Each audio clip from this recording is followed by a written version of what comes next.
and welcome back to another episode of Outcasts to Icons. It's the analysis days, everybody's favourite little dip into things, Sassuolo and others. So, plan for today obviously is to do our standard sort of analysis approach, have a little look, see if there's anything that's interesting and standing out, make a few plans for transfers and signings for next season. I already have a lot of my transfer plans sort of in mind because it's one of those seasons when it's painstakingly obvious where improvements can be made to this team. But there's one particular area which I honestly feel like could gain us 10 points next season just with that one problem solved. Now, we're about to smash out a bit of lovely analysis of our season, and if you want to do a bit of analysis of your own club's statistics and players, then the OneFootball app is going to have you covered. In addition to providing league tables and stats for all the leagues you want to follow, you'll also get live scores, transfer news, general team news, lineups, fan voting, for any of the teams and leagues that you want to follow throughout Europe and the rest of the world. Well, OneFootball is the app for you. So once again, a huge thank you to OneFootball for sponsoring this video, and you can download the app for free with the link in the top line of the description. The great thing about this problem, in a way, is because it's so bad, even a tiny improvement will be noticeable. However, I do still want to take my time to try to find the right goalkeeper for us for next season. But yeah, all in all, despite a lower points tally from last season. I mean, last year, what did we get? We only lost 4 games last year and won 28. No, that was them. What are we talking about? we only lost 5 games last year.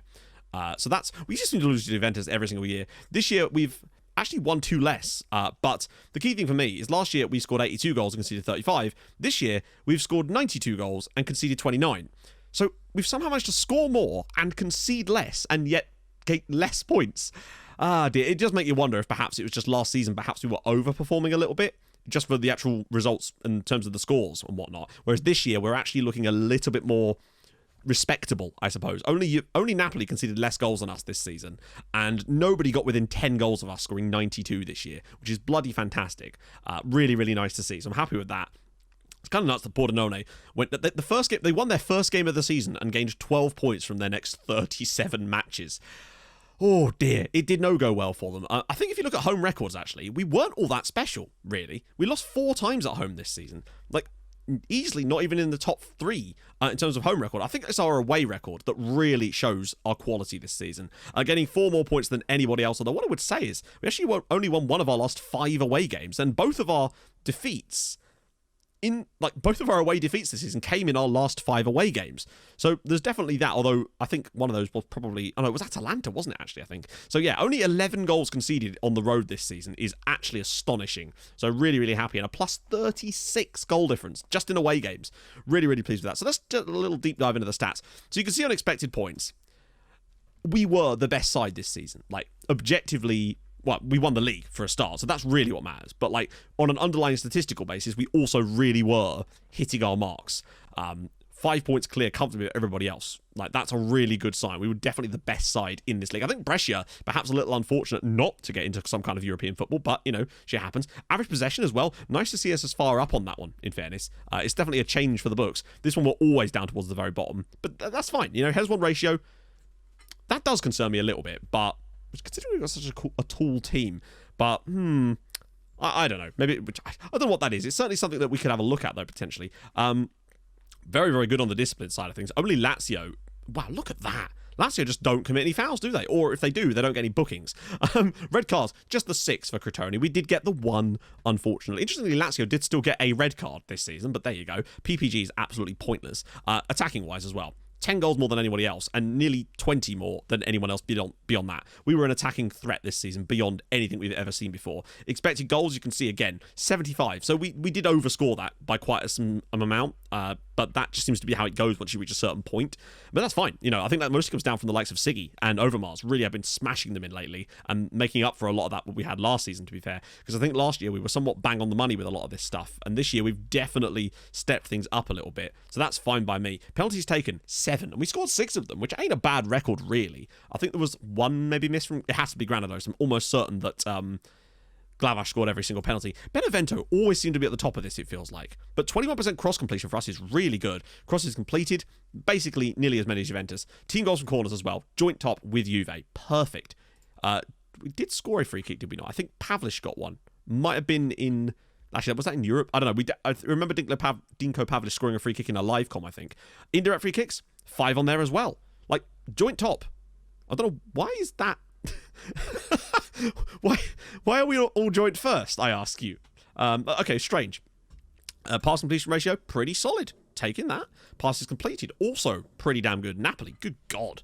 They love a pass to Napoli. Clicker chances created, pointless stat, don't care. Shots for, though, one of the best in the league. That's definitely a step up, it feels like. Also, the most shots on target of anybody in the entire division as well. And one of the better shots on target ratios, too, which is what made a big difference. And that as well. 40% is as good as the others as well, but really, really important to have that. Still not the most shots per game, but again, it's right up there. We're right amongst it. Fouls against as well. We're winning a decent amount of free kicks. Not quite as many as some of the teams around us, but still. Dribbles made, obviously, we're still down towards the bottom of that, but that's fine. We don't care too much about that. Possession lost. Wow, look at that. We're not even... Wow. We were always down here. The fact that we're only 12th on possession lost. If we're anywhere near the top in possession won, then that honestly might be one of the turning points for us as far as considerable... Like, before, it was like we'd win a lot of possession, but we'd also lose a lot of possession. It kind of balanced. If we're starting to become, like, average at possession lost, but extremely good at possession won, that could really be making a big moment for us. So, conceded as well. Second best defense in the league, but I think that still might be our best defensive performance ever. Or maybe not, actually. Torino as well, 72 goals expected. There was ours, 30. So, we actually were overperforming slightly, but still. Best on both. Really, really good. Conceded from corners, 4. It could definitely be better, but... you've got to count the fact there was the 2 against Marseille in the Champions League as well. So we definitely weren't fantastic from corners this season. That must be said. Didn't concede any direct free kicks, though. Indirect free kicks, really, it's not that bad. Joint 5th is pretty solid, really. And only 2. It could be a lot worse. Clean sheets, not the most, but 19. That's half of our games with clean sheets. Fouls made, average. Tackles won, could be better, honestly. Tackles won ratio still isn't spectacular either. Definitely something to potentially look at. Blocks were usually down at the bottom of this because that's not how we play. Possession won. Right, there we go. So we're still right up towards the top on possession won. In fact, literally only a couple of tackles away from being in third. But mid-tech, that's a big change for me, a shift. Clearances, we basically don't make any because we play out from the back by a considerable amount. Interceptions as well. 600 interceptions is brilliant. Penalties conceded, just the one for us this season. Pordenone with 11 is insane. That's kind of interesting. Oh, no, it's the least. Sorry. For some reason, I thought it was going to be the most. We've also faced the least shots this season. And even more so is the amount of shots we've been facing against us on target. That's insane. Which is good, because that shows what I was trying to do works, where we try to just cause shots from long range, which have a higher percentage of being off target and a lower quality. So that's really awesome. Average attendance by capacity. I've asked the board multiple times. No new stadiums forthcoming. I don't really mind about that, to be honest. It's not the be-all and end-all at the end of the day. Selling out the stadium and having a bigger stadium doesn't really mean a lot other than some gate receipts, which is important, of course, but, doesn't win your football matches at the end of the day. Wow, lowest attendance as well. We're still, 20,000 is still our lowest attendance. I think we basically sold out virtually every game this season, so that's good. Net transfer spend, still one of the higher ones in the league, in fairness, but I guarantee you our wage budget is still 7th. We just won the league with a £91 million wage budget. I mean, that's kind of nuts. Like, it's less than half than what Juventus were spending. And Napoli, in fairness, whose finances do seem a bit sus at the moment, but this is the thing, right? These big 5 teams, the reason their finances are so bad is because they're dropping 60, 70 million pounds on players constantly. They must be in huge trouble, whereas we're being really sensible and frugal about it a lot of the time. I mean, admittedly, there are some outs in there too, so they buy big and they sell big too. But it does seem that our frugal approach each year, this is the difficulty when trying to strengthen a team of the quality that ours is now, because we only have like 50 million, 52 million in transfer budget and 300k in wage. That's not that much to fill those holes. Now, I do think it's going to be enough for us to find a really good goalkeeper and still have some money left to potentially go after another attacking mid, but it's probably going to be a summer of very few transfers, I would have thought, because I like a lot of the squad as it is for a start, and it's just very difficult to build a Champions League winning side on a shoestring budget once you reach a certain point, which is why I tend to always buy players young development myself, because then you kind of subvert that need. I think signing the likes of Overmars for 4.8 million, that's like a once in a save type of transfer. And the same with Niewiadomski, picking him up for the price we did. Although that was just a case of he was fantastic and hadn't been realised yet, whereas Overmars was just pure luck finding that transfer when we did. So really, really happy with that. Let's just take a little look at the player stats and see if anyone stands out on this one. This is kind of... Actually, there's a few options in here, potentially. So Badis Aslan, obviously, most man of the match awards, no surprises on that one. What about distance covered per 90 minutes? Quadrato does love a bit of covering distance. It's interesting, actually, that both he and Candido are on here. But then I suppose maybe Quadrato's one's a bit skewed by the number of appearances he made off the bench. I don't know. Average rating, Shreko Rallis, who is a centre-back, I think, for Napoli. The best average... I think he's a centre-back, or is he a centre-mid? No, he is. Wow. That's impressive, actually. that he had the best average rating in the league. I suppose they didn't really concede many goals, did they? So Midfield on there as well. That's a really excellent sign. Very, very surprised to have both our fullbacks be on the top 7 average ratings as well. In fact, no, sorry, 3 fullbacks on the top average ratings is crazy. God, is Sedovic on there too? No. Uriarte, another defender in there as well. Siggy in there too with 15th place. Pavlish at 17th place. Like, that's pretty good. And Believ in there as well. Another defender. Really, really impressive stuff for us. I think it is just that sometimes our forward players can have off games and it does seem to drop their ratings down. Whereas defenders, even if they don't play superbly in the game, you get a clean sheet and they just get that bump instantly. Like by about 0.5 of a rating every single match you get a clean sheet. So that definitely helps the defensive units. Headers 1. Uriarte on there too. That's fine. Possession 1. Mihil at 305. And Uriarte again. He's had his underlying numbers are very, very solid. Possession lost, nobody on there at all. Not a single player on here is really strong signs from us. Really happy with that. 35 goals for Badis Aslan is crazy. By the way, we need to discuss this. Sigurd Jonsson scored 17 goals this season in 16 league starts. That is outrageous. From right wing. The season he's had in the league is like nothing I've ever seen before from him. It's crazy that he, even when played through an advanced forward back in the day, couldn't seem to do that. But yet now, he's just hammering goals in. He's scoring nearly every other shot at this rate. Overmars as well has been, if anything, even more lethal in a way. 15 goals in the league this season. It's, the fact that those two combined have got 32, that's a really big step in the right direction. But he's only had 34 shots on target. There was something very special about. I'm looking forward to comparing some of these players and seeing where the stats would suggest. Also, Troy Gregory in there with 12 too. Played a lot more matches as well, but also has had a decent number of shots. But that's still every third shot on target he has is a goal. Still very exciting times. And there's Lancer on there as well. Like, he may have started a few more matches, but also has had more shots. But has often struggled with injuries this season. So I still think that if he remains injury free this season, he probably bangs another 25 for us this year. And he'll probably be back in the starting 11 next year as well. But hey, we'll see how Siggy and that do in the preseason. There's certainly no chance of him going anywhere. To have 4 players in the top 20 goal scorers in the league is pretty astonishing. Expected goals 4. And this is even more impressive for me. You'll notice that Siggy did that off of a 9. Overmars did it off of 9. Lancer did it off of 9 as well. Nobody got... I think someone did actually, but... who was it? Oh, it was all competitions, in fairness. Average minutes per goal, Siggy was the best in the league. Absolutely ridiculous. To be better minutes per goal ratio than a guy who got 35 goals this season. That is astonishing. And Overmars is in there too. Lancer's on there as well. Brilliant, brilliant news there. Shots, I mean, look at that. Bustos. Shots on target is probably more impressive, actually.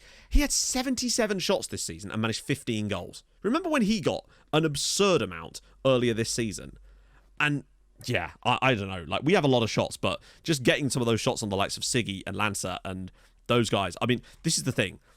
Overmars basically had half a season playing up front for us. Imagine what he could do in a full season. He has been nothing short of astonishingly good in the second half of the year. I think next year he could get 30, 35 goals, all competitions, if he stays fit. To be fair, 68% shots on target ratio is very, very important to that. Nissan's actually not too bad either with 59, but that right there is going to get us an insane amount of goals because it just does. Look at 30% conversion rate. The man has been lethal this year. Shots on target per 90 minutes as well. Like, Siggy does seem to shoot a fair bit when he actually does get in the team, and Lancer does too, which is probably why he scores many goals. But still, then again, that's probably boosted by headers from corners for both of these two, because technically we are aiming them for Siggy as well when that tends to happen. So that's probably a factor too. Glavash scores 3 out of 3 penalties. Granados scores 3 out of 4 penalties in the league. That's fine. They've done well, but still, Lutonda getting 7 out of 7 as well for Juve. Pretty impressive on that one. Assists, top assister, Jan Brunner, 10. Gregory, 9 in the league as well. Granados with 7. That's brilliant. Bruno got 10 assists in the league this season. I can't wait to start looking at the stats, the actual individual players, when we do our proper analysis. I mean, he's up there, really. He's right up there with the very best in this league. If he didn't have those injury spells, I think we'd be looking at 15 assists from him this season. Really exciting. Key passes, Granados looking good. Jan Brunner on there as well. Nice to see. Key passes per 90 minutes. Granados right up there. Like, obviously missed the final part of the season. Clear-cut chances is pointless. Passes attempted. It's nice to see we're not too high up there. I imagine it would be our centre-backs, in fairness. Pass completion, they should probably be on that too. Believ at 95% pass completion and 93 for Uriarte is really nice. They're just keeping that ball, doing a good job. Crosses attempted as well, really happy with that. Dribbles is pointless for us because we don't do them. Defensively, tackles 1, Matthew Glasgow. He's Trinidadian? Sorry, Trimbergonian, my apologies. That must be new. That's definitely new. I'm almost certain that this guy was English the last time I looked. Needless to say, he was a player I had my eye on for a little while. And with that amount of tackles won, you can sort of understand why. I might give him another scout again, actually. He was definitely not Trimbagonian last time I checked. That's cool. But yeah, he was at Brighton at one point when I was looking at him. He was actually at Brighton, but he'd been around the block a little bit from various clubs. So yeah, definitely worth taking a little look at, although he's 31. I don't know if that's really what we want to do. However, stats don't lie, I suppose. Tackles won ratio as well. Fulvio Zanotta, although do we really want to Pordenone defender? I mean, if he even is a defender. He's not even a defender. Wow. Plus, it's a ratio as opposed to the actual pure underlying numbers. This is, if anything, more important to me. Alberto Giacomo. Another left back. Oh, hello, friendo. Oh. He be good. He be very good. Where did he... to be fair, I've already scouted him. Have I got him on my shortlist? I do have him on the shortlist. Okay. I might have looked at him last summer, but obviously we didn't really have the cash. He has been very good this season. Okay, that's an exciting prospect, potentially. Someone like that. 20 years old, Fiorentina, Italian. I like that a lot. I like him. But that could cost us a lot of cash. That's the problem. And I don't think we'll have the money for that when we've probably got to use the money elsewhere, particularly with Jan Brunner existing. Although we do lack support in that role. But he's certainly not a support role player. He's a starter. Maybe we'll get a huge bid for Jan Brunner or something. I don't know. Mistakes leading to goals? Nobody. Lovely stuff. Key tackles? Nobody. Okay. We don't actually make that many key tackles, I suppose. No key... Oh, Uriarte's on there for key here. He's on a lot of these defensive ones, which is a good sign. Interceptions, we should have some players on here too. Yeah. Michal Chea's on there. We make a lot of interceptions. Blocks, no chance we've got anyone on that one. Clearances, same stuff. Oh, wow. Uriarte does make a few clearances, I guess. He's obviously... I suppose that makes sense because he's always the one that's... He's not the ball-playing defender. So it would make sense that he's more likely to lump it, I suppose, than Believ or Milivojevic on that right-hand side. What is his passing like, actually, Uriarte? Yeah, I can see why he probably wouldn't want to be doing that. So yeah, I mean, there's some good numbers in there. Some interesting things have popped out. But I think what we're kind of really interested in here is our individual comparisons to sort of see who has actually stood out and if there's any players that perhaps have played a bit, but maybe the numbers of just fine. Let's just go. I mean, there's no goalkeeping comparison we can do because we've only had one goalkeeper play for us this season, and I don't think he'll be playing for us next season. So left hand side, it's been Bruno versus Ryan Thompson. And, well, you can see Thompson's done well. Interception's good, tackle's good, wins more tackles. We concede less per 90 minutes. He wins more in the air. His cross completion is definitely worse, for sure. And he does provide less assists and less key passes. In fact, like a considerable amount less. But he's done all right this season. I think for a one season, like a half a season loan for Ryan Thompson, I think it was the right choice bringing him in. He got a couple of man of match awards. I think back to back, in fact, 4 assists, no goals. But then what would you expect for him, really? But I think, with that in mind, Jan Brunner's still been fantastic. 3 goals and 12 assists this season is a big step in the right direction from him. And he's still a very, very good player, just across the board. When you look at his output compared to last year, his average rating is actually only minorly crept up. But to go from 2 goals and 6 assists to 3 goals and 10 assists in 7 less matches, that's a real step up. Like, he's nearly doubled his contribution to the team in less games. Very, very nice signs there. And, I mean, what's his value looking like right now? Yeah, I mean, he's got a long-term deal. He's not wanted by anyone, so that seems unlikely to be a position that we'd move in. The only downside is, of course, like, potential... This stuff's important, but when you've got a player who is very, very good, has good numbers, and has good consistency, likes big matches, has a lot of nice pros and cons, sometimes players just suit the way you play, and regardless of things like star rating, it doesn't actually matter that much. Oh, put it back to dynamics, god damn it. So we'll see. Wants to move to a bigger club? Well, we'll see about that one, Jan. Needless to say, I think that Ryan Thompson won't be back next season, so we are going to have to look for a left-back backup, potentially. But I think I'd probably go for someone like a Sejdovic type of character in that position. Not Sejdovic himself, but like a Sejdovic-esque player. But if the situation is right and we did have the money, maybe going for that Fiorentina guy wouldn't be the worst idea in the world, particularly as it would bring another Italian into the club, and the board do quite like it when I do that. So, still fairly pleased, really happy that Jan's upped his numbers. Thompson did good on the cover, fine by me. On the right-hand side, I'm very interested in how Michal Chea and Sejdovic compare. I feel like Michal Chea should still dominate him, but I think it's going to be closer than we think. Sejdovic has definitely not done poorly this year for me, other than the occasional little error here and there. But, I mean, bear in mind, we had 3-star player, right? We had a £37 million bid for Dan Michal Chea, and a player we got for free, remember? So he's got some quality here, and way better on the interceptions. Tackles 1 is actually slightly lower, but tackles 1 ratio is about the same, which is, or per 90 minutes is decent. Sejdovic was solid in the defense with him. He's actually even better in the air. Cross completion is basically identical. Good stuff. Chance created is a bit pointless. He's definitely worse on key passes. So he's better. He's good for crossing, but he's less able to find those little cheeky balls in behind, so to speak. But, assist per 90 minutes it's still actually more like, still like 40% worse, but that's still pretty solid, really. We do score a little bit less, but gain a few more points in a way, actually. We're never expecting goals out of this right-hand side, although Michal Chea's goal, his one goal this season, did actually win us a match in the 94th minute or whatever, so massive credit to him. I still think Dan's our starter, but I am completely content with Sejdovic being our backup next season. He's really very rarely let me down, and I think more football for him next season is, I'm going to feel totally confident about putting him in there to rest out Michal Chea when we need to. To be fair, I just have no qualms about it. Although, if a great right-back was to come up, then I wouldn't be opposed to looking at it. But it's certainly not like priority number one right now. I think I have my priorities right with goalkeeper, potentially attacking midfielder. If we could find an attacking midfielder as well that has really good set-piece ability, that would be sensational. Because that's one thing we have kind of lacked a little bit. But at the end of the day, I'm not going to sign a player just because they have good set pieces. Because if they can't fit them in the team, then it's a bit pointless, isn't it? That's not great. It's like having, hey, we've hired a chef, but he's really good at cooking eggs, but he can't do anything else. Like, it's a bit useless in your kitchen at that point. I don't know where this analogy's come from, but you get my point. But I would like to find someone like that out there. The last good player we had in that sort of role was Martinelli back in the day, and he did not last very long here. Okay, so centre-backs. We're really only comparing... I mean, it's hard to say because... Milivojev has played at centre-back this season, but not that often, and his stats are going to be completely mucked up by the fact that he hasn't played there. So it's really only a case of comparing Uriarte and Believ for me, because there's really no one else behind them, and that is actually a problem. Galina is now back into the first team, so he can do that job for us. He never got the chance. Jose Ramon played a little bit, but wasn't very good.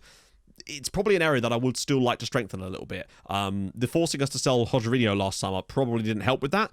So maybe I will look to bring in another young player in that role if I can do, just to bolster the squad out a little bit behind these two. Because obviously, if one of these two isn't available, we can just drop Milivojev back in there. So that's useful to see. So Believ, great on the interceptions. Worse on the tackles, though.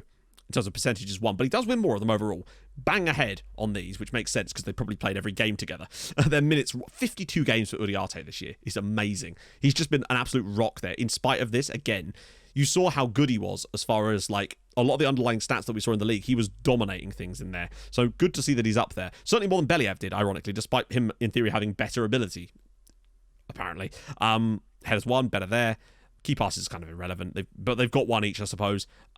You could see that obviously Uriarte is going to have more on this because we aim the ball for him and not Believ. But Believ has still managed to come up with a goal, which is fine. I mean, I like them both. It's one of those things where I think perhaps there is room for improvement in that part of the team, but it's not that high on my priorities, bearing in mind that we are the second best defence in the Serie A at the moment. So clearly we're doing something right there.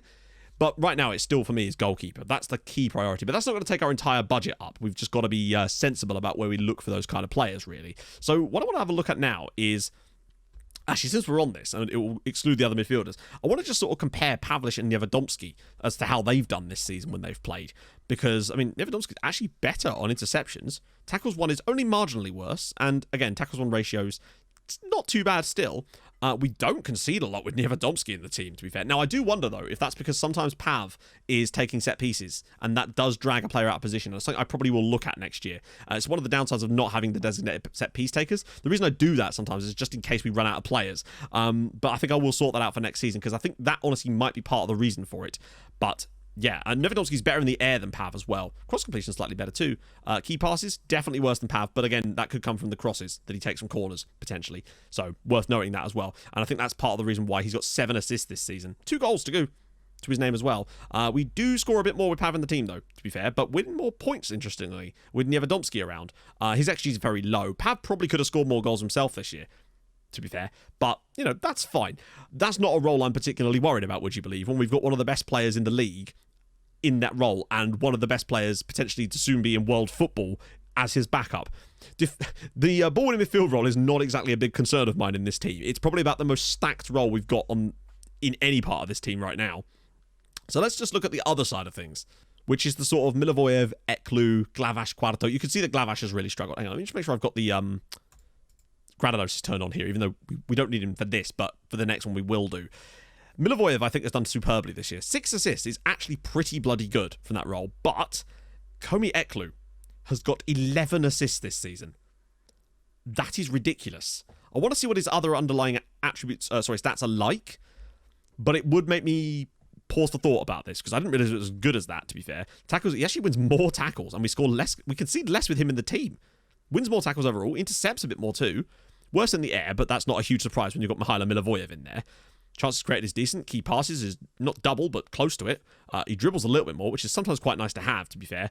I mean, nearly double the amount of assists per 90 minutes. Great. He does take some free kicks, though, in fairness.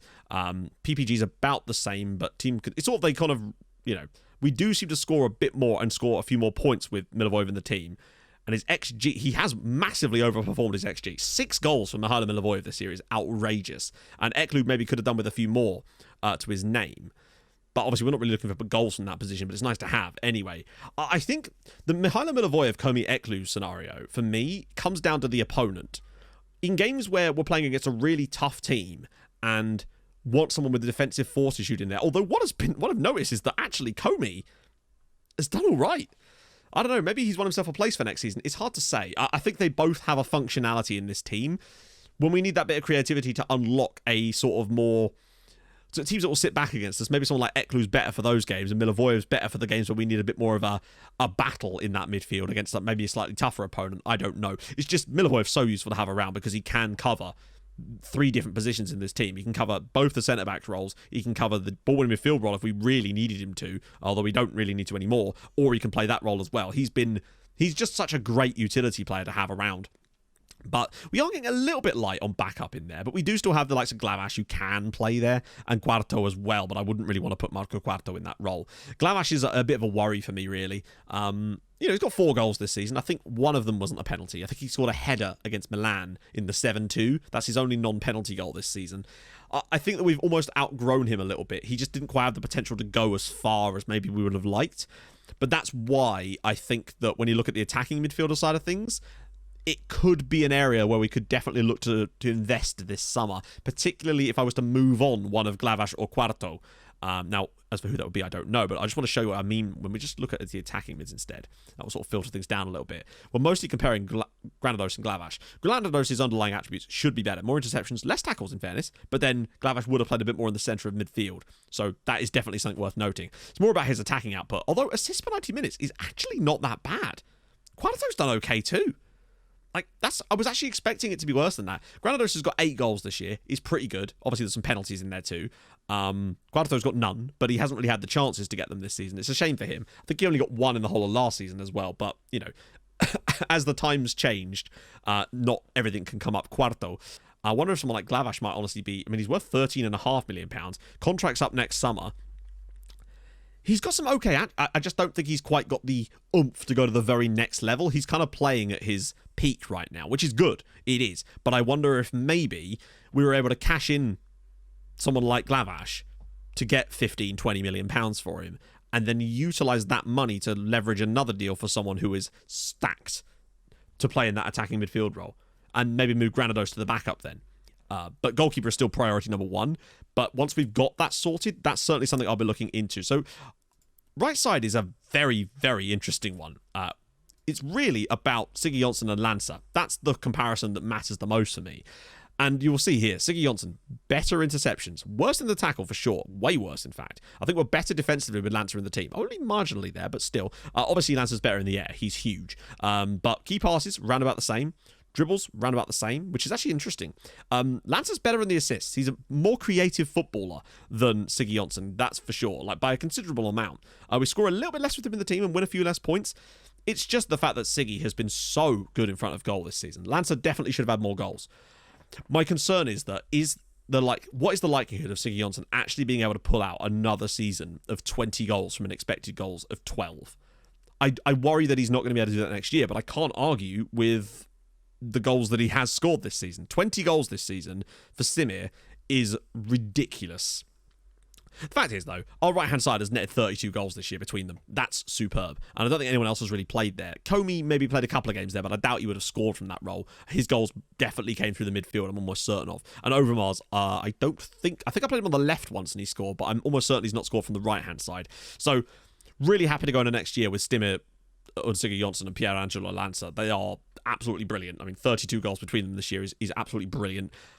I think Lancer might win his starting place back, particularly, look how he started this season. I think if he maybe doesn't get that injury, then he can continue that, but he just never really managed to win his place back when Siggy was playing so damn well. But we will see. That's really a decision for next season. Now, left-hand side is a bit more of an interesting one, because I definitely feel like we've done the right thing. I don't know if I can actually show Augusto Rivas. Oh, we can! That's interesting. So, this is a fascinating one. So, obviously, Gregory's been the star man for us on that left-hand side. 20 goals this year from a next year 14 is brilliant. He's done exactly what I wanted from him this year. We struggled to get goals from that position last season with the likes of Candido underperforming his XG tremendously and other players just not really stepping up.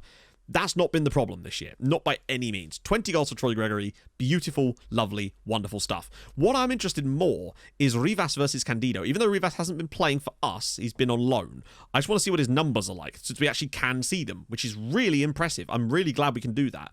Not something I've really done in these analysis videos, but it should be kind of interesting. So some of it we'll have to take with a pinch of salt, because obviously different system and whatnot, that's for sure. But reasonably okay defensive, not superb, but then he's playing in a Brescia side that have a worse defense behind them, so we'd have to remember that. Tackles won, it's not bad.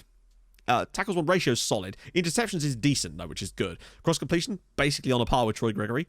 Key passes is right up there. Candido obviously takes set pieces, so that's when he's in the team anyway, so that's a bit skewed. Dribbles are decent. Assists per 90 minutes is certainly not great, but there's a chance for that. This is way lower, but because of Brescia. I'm still pretty impressed with him. He managed to max his XG, got 4 goals this season from that. Decent shots on target percentage. He's just developed for me. I've been impressed with him, honestly. This obviously ignore, because we're on the final day of the season, so the game's just been played. But you can see over the course of the year, although that's weird, that he has at least improved a little bit there. And I think I'm looking forward to bringing him back next year and giving him some first team football here. I think he deserves the chance to play in the first team for us. Now, whether I extend the loan of Candido or not, I don't know. I might do it anyway, just because we can. If Barcelona let us, let's try it now, actually. If Barca let us have him back for another year, I don't really think there'd be anything wrong with that. Yeah. Although it could still happen, to be fair. I think there's a chance it could still work. Should we manage to pan that out. How many years has he got left on his contract at Barca? Oh, no, I don't want to send that. Let me just check, actually. How long has he got? So his contract's actually up next summer. I wonder, do they have an extension? They don't. I wonder if we get him for another year on loan and we could just pick him up for a free next summer. I mean, he's got a £96 million release clause, but I don't know. He's the type of player that I certainly wouldn't mind picking up on a free transfer should it happen, really. Because there's no downside to picking up a guy like this on a free, really. I think it's unlikely to get a Spain cap. We could keep his wages down. He's an interesting prospect, to be fair. And if we can get him back for one more year to take him through to the end of his contract at Barca, I would certainly not be opposed to doing that, particularly as they're only making us pay his wages up to this point, and they're not even that much. So that might be something I would do anyway, but just make sure I give Rivas more football next year. I think he deserves it from his performances on loan, and I think it will allow him to develop a little bit more. He didn't have a great time in his first season at the club, but then I think we were in a transition period too, so that's definitely something to pay attention to in addition to that. Right, okay, let's go to strikers, the final segment, I suppose. So when it comes to strikers, we're really comparing Nissen and Overmars. Leber's not started a single game this season and has scored no goals to go with it, so that's kind of pointless in the matter. And Siggy, although he did play a few games at striker, it's not really a comparison we can really make. So let me just try and get them together. So here we go. Overmars and Magnus Nissen here. This makes more sense. There used to be a way that you could exclude players from these screens. I wish it was easier. Basically, you add them to the first team squad and then you can hide first team squad players. It just takes forever and it's a pain in the arse. I do wish that SI just had a way that you could just hide certain players. You could just tick them. Tick the players you want to see and show them. That's all you'd need to do. That would make this screen so much better, but hey, whatever. So interceptions, better for Nissen, but the tackles won for Overmars. He does seem a bit more tenacious than Nissen, though we do score a bit more with him in the team. Sorry, lose a bit more with him in the team, and he's worse in the air for sure. Nissen's better on the cross. Dribbles, key passes is basically bang on. Bit more dribbly is old Nissen, and definitely, weirdly, better on the assists. Which is strange, because Magnus Nissen's way worse in his passing than Overmars is. Overmars does seem to be a bit more of a selfish player, but if it gets the goals, it gets the goals, right? 2 goals per 90 minutes, we score more with him in the team, but we actually win less points on average. So that's worth noting. Yeah, I mean, he scores way more, though, and he hits the target so much more, and just has more shots in general. It's hard to deny, really. It does feel a bit like Nissen has been sort of... My plan with Overmars was that he would back up Nissen this season, and was a utility man, but he's forced his way into the team, and I don't think we can really deny it anymore. He is the man, and he will be our leading striker next season. Magnus Nissen, though, is still very young, so he has room to grow, room to improve, and increase as a player. He'll still find plenty of game time, perhaps less than this season, but still plenty of time to get himself into the team. Max Lebert, if I can, I will be loaning, or not loaning, I'll probably try and sell, because we can get a bit of cash for him. We don't really need him. It's definitely for the best of his career. Honestly, I think that 18-month sulk just devastated any ability he had to grow, because he just, players, when they're upset at you, their training is shite, they don't perform properly, and he screwed that up. Although really I feel like it's more of an FM thing. The fact is, all it would take would be when you have that argument with the player where they say you need to loan me out, why was I not given an option to say I want to start you in our first team this season? That, for me, any player would much rather be playing for the first team than being loaned out to another league that's worse. But yeah, that cost us 18 months of his development. I think that's part of the reason for it. That, and we weren't playing in a system that really suited him all that well either. It didn't really suit any of them, to be honest. I mean, look at Siggy. Look how much he's performed this season with the way that this team is prepared. I mean, look, we have 5 players that got 10 goals or more this season. 3 of which got over 20.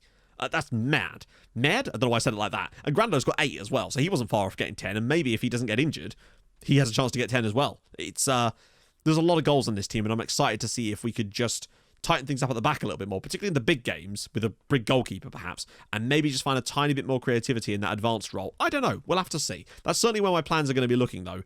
Backup left back, maybe another backup centre back, and first choice attacking midfielder perhaps, but most importantly, first choice goalkeeper.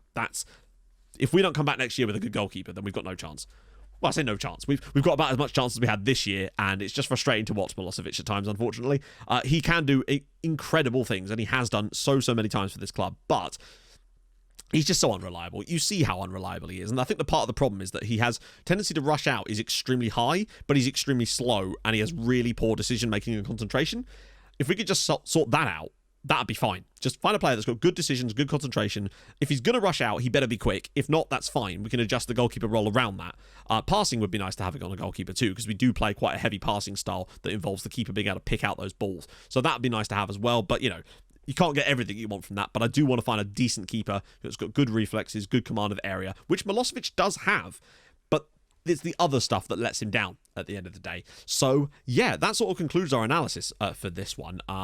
It's always tough in this one because we've got a lot of our plans were very obvious about what we really wanted to do for next season. It was goalkeeper, goalkeeper, goalkeeper. Anything else is a bonus kind of thing. I want the equivalent of what Joe Walsh was like. I think it was at Szeged or at Ermis, where he came in and was just rescuing us game after game after game. I want a goalkeeper that's capable of doing that. Not because we're going to need it, but when we do need it, he'll be there to bail us out, to turn those 1-1s into 1-0s, and turn those 3-3 draws against Marseille and such into 3-1 victories, or the 3-2 against Southampton into a 2-0 victory for us. That's the kind of differences we need to make. Now, not everything was his fault, of course, but some of it was. And we need to make sure that we don't have that problem for next season. So, yeah, that's going to do it for today. Let me see. Word of the day. The word of the day is Freddy. I don't know why the word of the day is Freddy. There's a birthday card that Em and I used to get spiders.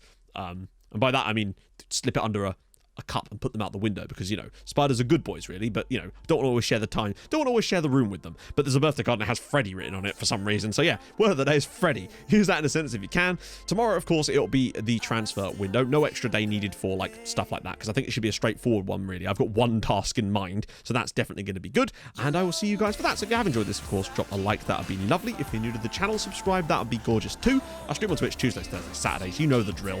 And I will see you guys tomorrow for some transfer window goodies. Hope to God we can find ourselves a cracking goalkeeper in that period. I've got a couple of my eye on, but I think we can do slightly better. I'll see you guys soon. Thank you so much for watching. Hold your gun. Capybara. Bye-bye.